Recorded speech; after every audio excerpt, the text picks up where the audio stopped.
नमस्कार दोस्तों, आप लोगों का स्वागत है फिर से एक नए वीडियो में। दोस्तों, आप लोगों को पता होगा पीएम नरेंद्र मोदी को कहते हैं बिहार में जो है इंडियन रेलवे की तरफ से सबसे बड़ा लॉन्चिंग हुई है।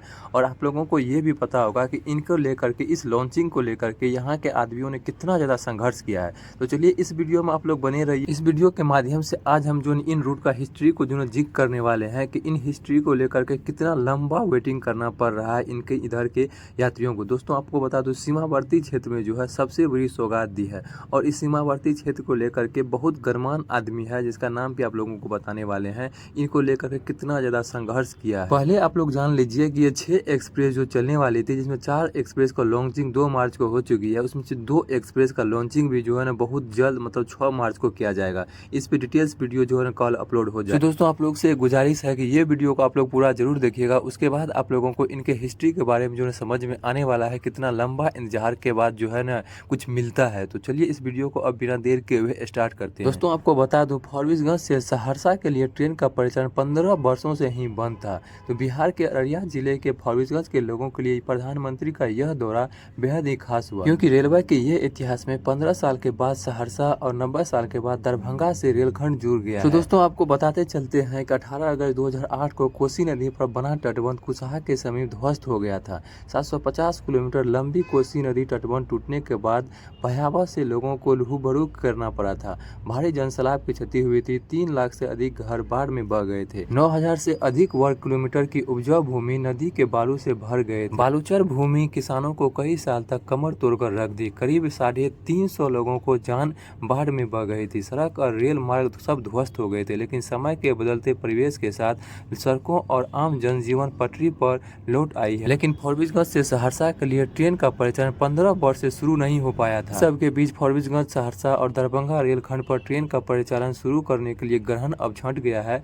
2 मार्च को प्रधानमंत्री नरेंद्र मोदी बेगूसराय से राघोपुर फारबिसगंज 39 किलोमीटर लंबे लाइन को जो है राष्ट्र को समर्पित कर दिए हैं। प्रधानमंत्री नरेंद्र मोदी जोगबनी दानापुर और जोगबनी सहरसा एक्सप्रेस का शुभारंभ वीडियो कॉन्फ्रेंसिंग के माध्यम से भी कर दी गई है। 2008 के बाद फारबिसगंज से सहरसा रेलखंड का रेल संपर्क भंग हो गया था। उस समय यह रेलखंड मीटर गेज का था, लेकिन बाद में यह रेलखंड को ब्रॉड गेज में बदला गया। सहरसा से राघोपुर तक ट्रेन शुरू कुछ वर्षों के बाद हो गई थी, लेकिन फारबिसगंज से राघोपुर तक ट्रेन का परिचालन शुरू नहीं हो पाया था। 20 जनवरी 2012 से रेलखंड के आधे हिस्से राघोपुर फारबिसगंज के बीच मेगा ब्लॉक लिया गया था, लेकिन गति काफ़ी धीमी रही। यह दिसंबर 2015 में राघोपुर से थरबिटिया के बीच, 25 दिसंबर 2016 को थरबिटिया से सहरसा के बीच मेगा ब्लॉक किया गया। सहरसा से प्रतापगंज तक अमान परिवर्तन पूरा हो जाने के बाद ट्रेन का परिचालन भी शुरू हो चुका था, लेकिन प्रतापगंज से फारबिसगंज कार्य की गति कछुए की चाल से चल रही थी। इतना ही नहीं, कार्य पूरी हो जाने के बाद भी पिछले 11 जनवरी 2023 से मुख्य मार्ग पर सुरक्षा आयुक्त की ओर से रेलखंड का निरीक्षण किया गया था। उसके बावजूद भी इन मार्गों पर जो है रेल का परिचालन शुरू नहीं किया गया। इसके बाद रेलवे बोर्ड की ओर से भी 2 ट्रेनों को परिचालन का समय सारणी के साथ डेट घोषणा होता है। बावजूद इसमें 9 माह तक ट्रेन के परिचालन को लेकर सीमावर्ती के लोगों के लिए आंखों पथरा गई थी। आखिरकार पथराई आंखों को चमक लौट आई है। 2 मार्च को प्रधानमंत्री नरेंद्र मोदी दानापुर से जोगबनी, सहरसा से जोगबनी ट्रेन का उद्घाटन कर दिए हैं, जिसका नियमित परिचालन दानापुर से 5 मार्च को और जोगबनी से 6 मार्च को शुरू हो जाएगा।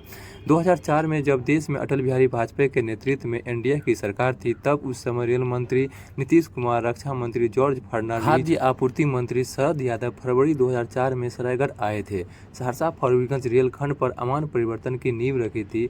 सरायगढ़ से सकरी और सहरसा से फारबिसगंज तक अमान परिवर्तन के इस योजना की लागत 335 करोड़ की थी, लेकिन इस रेलखंड के बजट में पैसों के प्रावधान नहीं होने के कारण इस रेलखंड का निर्माण आधार में ही लटका रह गया। फारबिसगंज सहरसा रेलखंड अमान परिवर्तन कार्य और ट्रेनों के परिचालन को लेकर के संघर्ष की गई गाथा उपरांत विजय की घोतक हुआ। फारबिसगंज राघोपुर सुपौल से सहरसा तक जनाक्रोश का संघर्ष को देखने को मिला। अलग अलग संगठन के लोग लगातार आंदोलन किए जा रहे थे।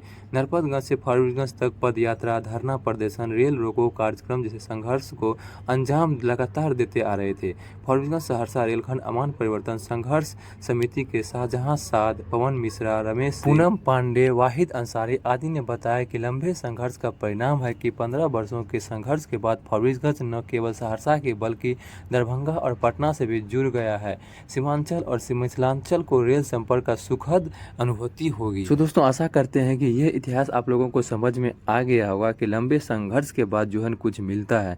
सो दोस्तों आप लोगों को ये वीडियो कैसा लगा, आप लोग एक छोटा सा कमेंट कर दीजिएगा। चलिए मिलते हैं इसी टाइप के किसी नेक्स्ट वीडियो में। तो नेक्स्ट वीडियो तक के लिए आप लोग से विदा चाहते हैं। जय हिंद, जय भारत।